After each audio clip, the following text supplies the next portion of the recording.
What up, y'all? Appreciate you showing up, hanging out, listening to my dumb ass. Like and subscribe.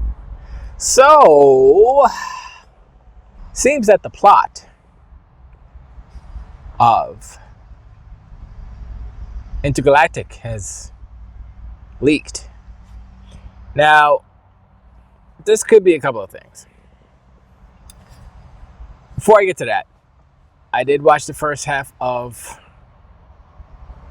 Secret Level. Gonna watch the second half today. So we're gonna have the next video is gonna be Secret Level video. But anyway, Last of Us. Wow. Intergalactic Heresy of the Guy Dude person. So it leaked, and like I was saying, it could be a couple of things. It could be a purposefully leaked type of document where they're trying to gauge the public reception of the plot. I'm trying to remember back when the Last of Us 2 was leaked. Was it accurate? I don't actually remember. I know they had like a bunch of screenshots leaked and stuff like that, but I don't remember as far as the plot goes. I can't remember. I think it was accurate. And I think, yeah, it was, because Neil Druckmann came out and said, don't go and look at the spoilers, or he said something like that. So I was like, ah. So I don't know if Sony's going to say anything. I doubt they will. This game is years out anyway. So, but if it is true, I mean, it's, when I first heard it, like I read through it, I was watching Fertanga's video, right? And he went through it. He just read the whole thing, basically read it out. And I was like, that sounds like one of those low budget kind of sci-fi channel series. That's what it sounded like. It was like, oh yeah, you got a bunch of, and your former crew, and they're missing, and you're trying to look for them. So you look for Kamal Nanjiani. You look for him, and then one of the dudes say, yeah, I didn't call you because I liked you the best. I was gonna kill these other fools, but I liked you, so I didn't call you. So why you here for? I guess that's it's not a spoiler, because this is not even like, it's not even known to be accurately accurate. So it's, why? First of all, why does this always happen, right?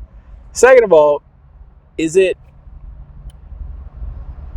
is true, if it is an actual leak, then Sony got somebody on the inside that don't like either Neil Druckmann or Naughty Dog or Sony themselves, or something's going on over there, right? Sony has always had an issue with security. Let's just be real. They've been hacked.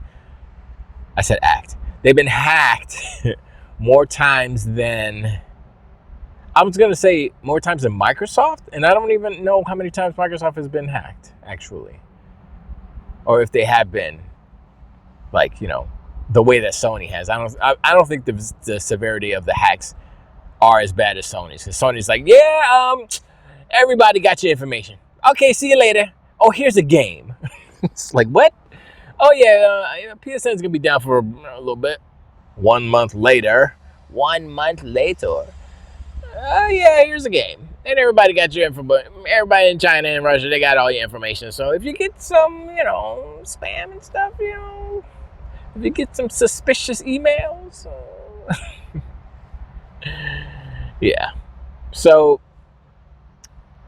whatever. But it was interesting. I mean, like I said, the story, like what they had, unveiled, what Fertanga unveiled, I was like, it didn't seem horrible, but at the same time, you think about what a Naughty Dog game is, and you say, okay, is this that? And it was like the main beats of the story, and then you figure they're gonna put some melodrama in there, mix it up, Are they gonna have some interesting, cool characters? I don't know. I guess this girl's supposed to be interesting, cool, whatever her name is. I can't remember what it is again, because I heard it yesterday, and it's that's how forgettable it is. I mean, her face isn't forgettable. And how the performance was really good. I would say that. I would say the best part of this game so far is her acting with the straw. The straw scene, that's the game of the year. Straw scene. The best straw scene goes to Intergalactic Heresy of the proprietary IP Sony, because that's what this is. This is a new IP, and they're gonna love it. And once again, this is part of Hiroki Totoki's master plan to make new stuff that they own. That's the main thing. That's why Microsoft is like, yeah, we don't want to do license, cause Marvel, cause Spider-Man. And Sony's getting raked over the coals with Spider-Man. They're doing all this work, putting out all these dope games, right? Dope games. And they're getting pennies on the dollar. Because Marvel's like, yeah, you got to pay Papa Marvel first, baby. You want to keep Spider-Man, you got to pay Papa Marvel first. And so, like, the whole, like, tangent real quick. The whole, there's rumors that Sony's trying to, well, they canceled their whatever, the extended Spider-Man universe, whatever that was called, all the villains. Whose idea was it to have all villains, right?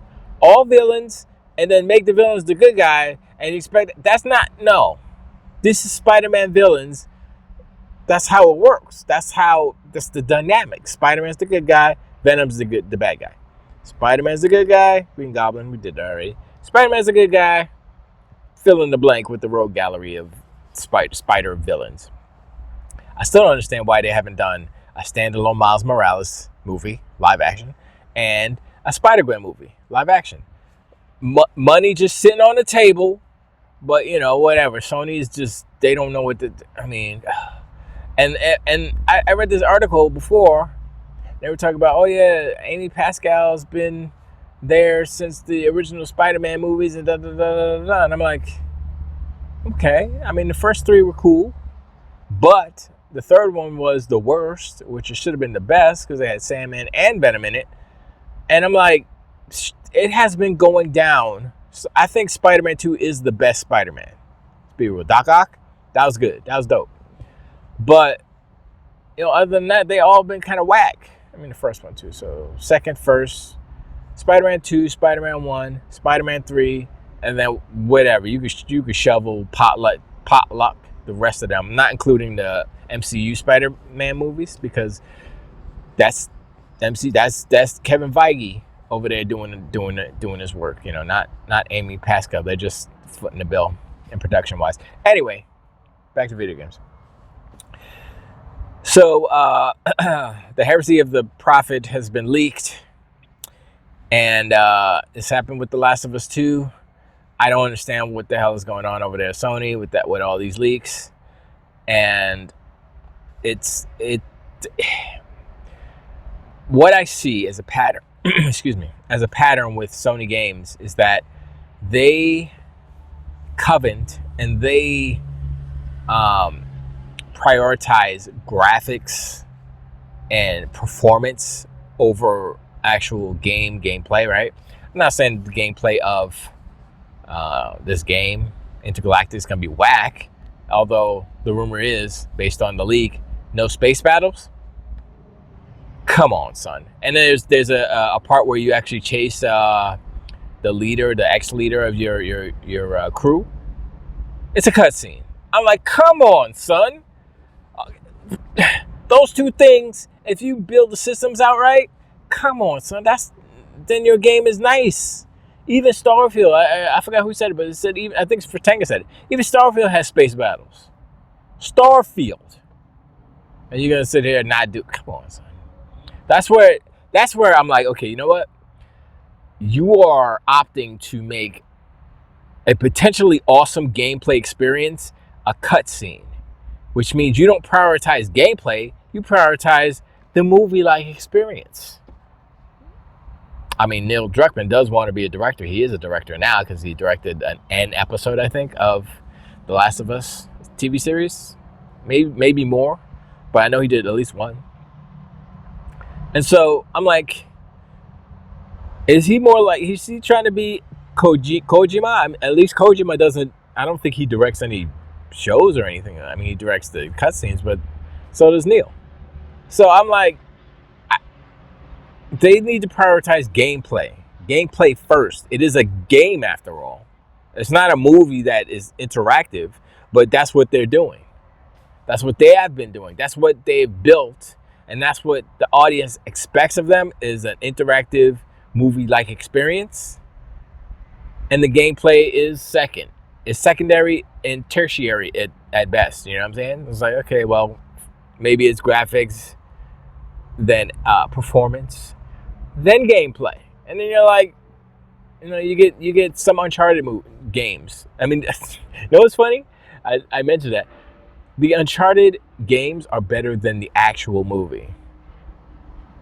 I mean, so in that respect, that gives me hope for Intergalactic. Now, if Intergalactic comes out with a movie or a series or something, it's probably not going to be good based off of Sony's track record and them adapting their shows. I mean, the one show, The Last of Us, that's the only good one so far.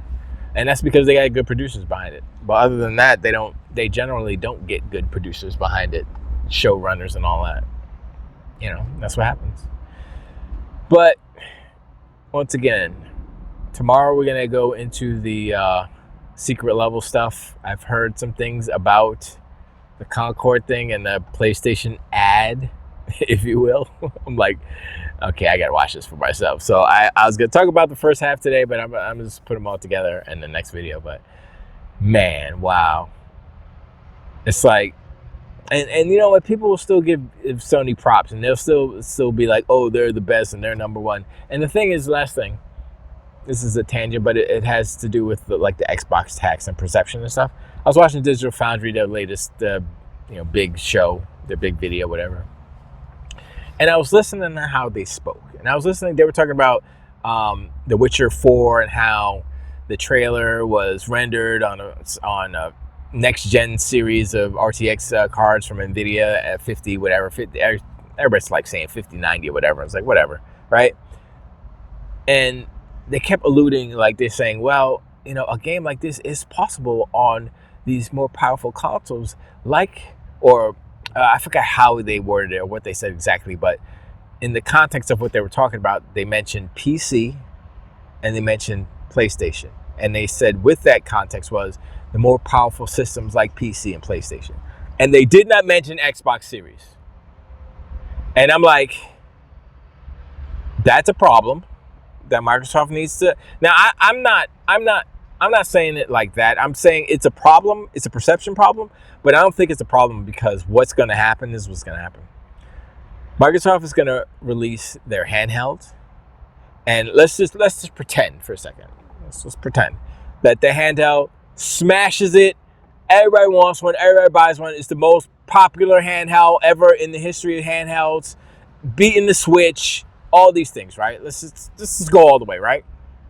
Then the perception changes again. Then it doesn't matter about them how they say that, because the most popular platform or device, console, if you will be an Xbox P, Xbox P boy,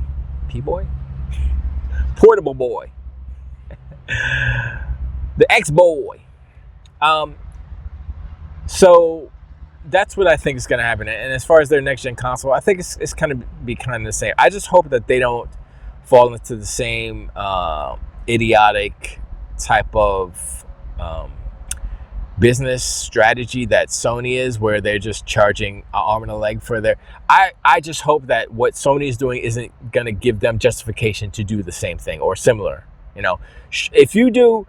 Look, $5.99. I might, depending on what's going, I might bite on a $5.99 console. But you go $6.99, I'm like, hell to the nah. I'm not doing that. And that's when I'm looking at PC specs. You know what I'm saying?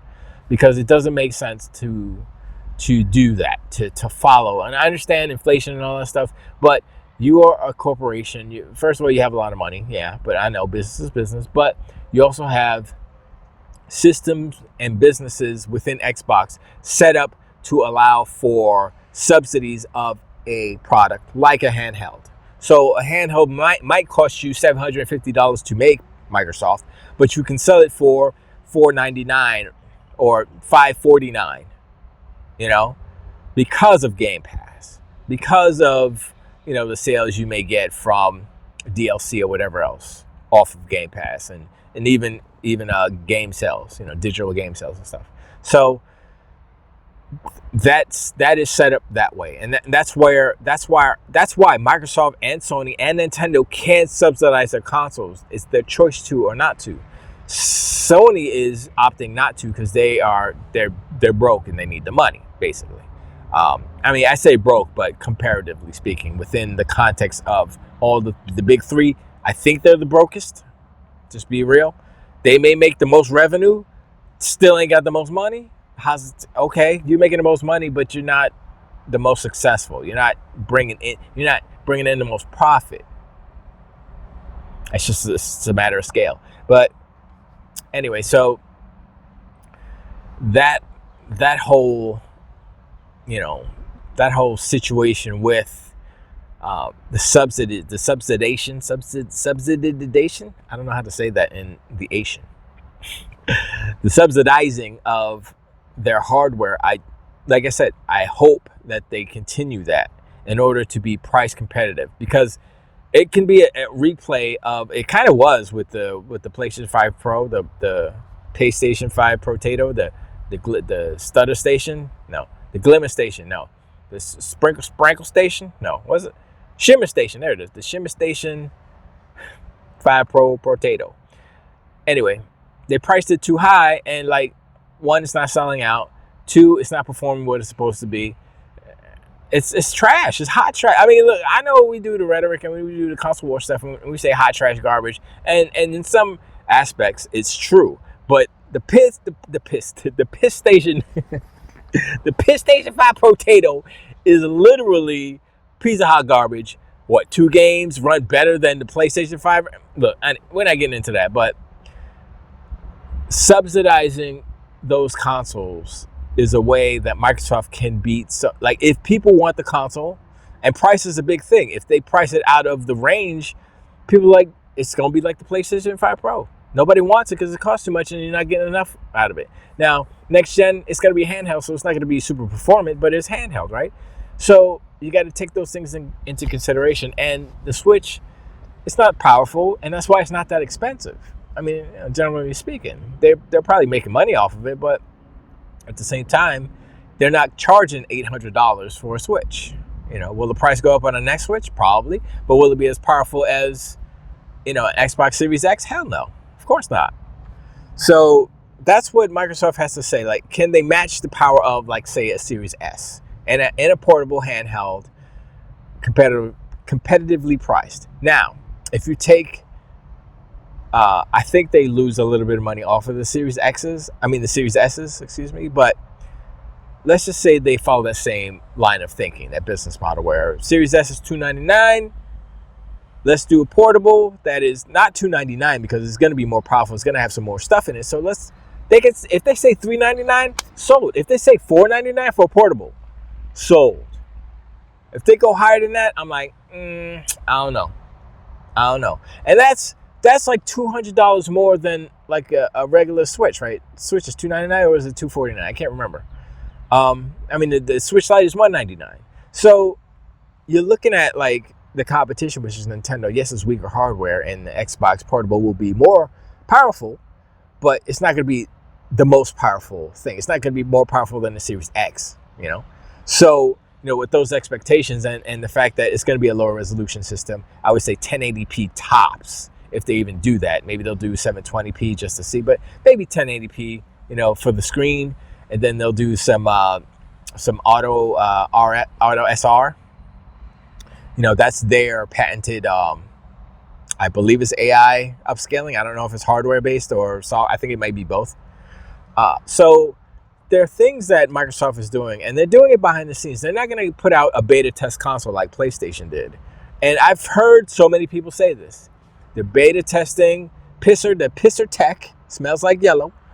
They're beta testing it for the PlayStation 6. Now, if we're gonna take Lord King David, excuse me, to his word, he's 98% right all the time, then there will be no PlayStation 6. This PlayStation 5 Pro, Pisser Tech 5 Potato is kind of the PlayStation 6 Zero, if you will. It's it is the prototype for the PlayStation 6, let's just say that. So the next PlayStation will have a better chip, if there will be, like we said. It'll have a better chip. It'll have, I don't know if it's going to have more RAM, because that one has 16 plus 2. It has 18 gigs, so maybe it'll do 24. But once again, you adding more RAM is going to boost up the price. Better chip, boost up the price. Better pisser tech, if that's even possible. It can boost up the price, even though it may not be worth the price, because we all know that pisser tech is ruining gaming right now. It's like the worst thing. And once again, this is the last thing. I was watching Digital Foundry, the same thing where they were talking about the other stuff. And they were, once again, laughing at PlayStation. They were laughing, giggling, laughing specifically about the pisser tech and how companies and studios are taking it out of their updates, of their games, of the PS5, the pisser tech 5 Pro advanced features set update. You know what I'm saying? Oh, this is the pisser tech 5 Pro update for all you people who bought a pisser tech 5 Pro potato. And they're laughing. They're like, yeah, yeah, they should just, FSR is better. I'm like, huh? I thought FSR was trash. I mean, when you compare it to DLSS, yes, it is. But pisser is at the bottom of the pisser tech is at the bottom of the AI upscales. Of the AI upscale pantheon, the list of AI upscalers, pisser tech is way at the bottom. And then it's like, but everybody else, FSR 2, FSR 2, FSR 3. I think they might be getting to 3 soon. DLSS and I guess Auto SR is in there somewhere too. I've heard from Digital Foundry, they said Auto SR is pretty dope. If y'all don't know, Auto SR is Microsoft's AI stuff. I said that before. Anyway, I appreciate y'all hanging on, showing my likes and subscribe. Hit me in the comments below. What do you think about the leaked documents of the intergalactic heresy of the Prophet Muhammad? Wait, do I get in trouble for saying that? No, it's if you just draw him, right? If you depict him in, then it's bad. But if you just say, I don't even know. I'll probably be banned now. I don't need. How can do they ban channels that don't monetize? I haven't monetized yet. I've been past 1,000 subs, and I'm like, it's not that important. I can afford to not get money from this goofy channel thing. I just do it because I enjoy it. I enjoy talking about video games. I enjoy video games. It's a lifestyle, yo. It sounded weird. It's a lifestyle, and you know, it's an escape for some. I deem it as, I look at it as like a creative outlet for like the studios who make these games, and that's what frustrates me more. Last thing about like Sony Studios is that their bosses and their parent company, they're dickheads basically. You know, for lack of a better term, they do really just nasty things for customers, for devs, for the industry as a whole. And I'm like, there's so many talented people that work under Sony's umbrella. And Sony as a company itself is not the best company. They're not actively trying to grow the industry. They're trying to destroy the competition in order to be on top of the industry. Instead of making the industry bigger, they're trying to rule the smaller industry that they would control it all. Monopoly, if you will. And that's my main problem with Sony. I mean, we could get into it, but we're not gonna do it right now. Because there's just more, there's layers to this. Sorry. But yes, I appreciate y'all. And let me know in the comments once again what y'all think about all the thing I said, all the thing I talk about. And I'll check it out on the next one. Just wait.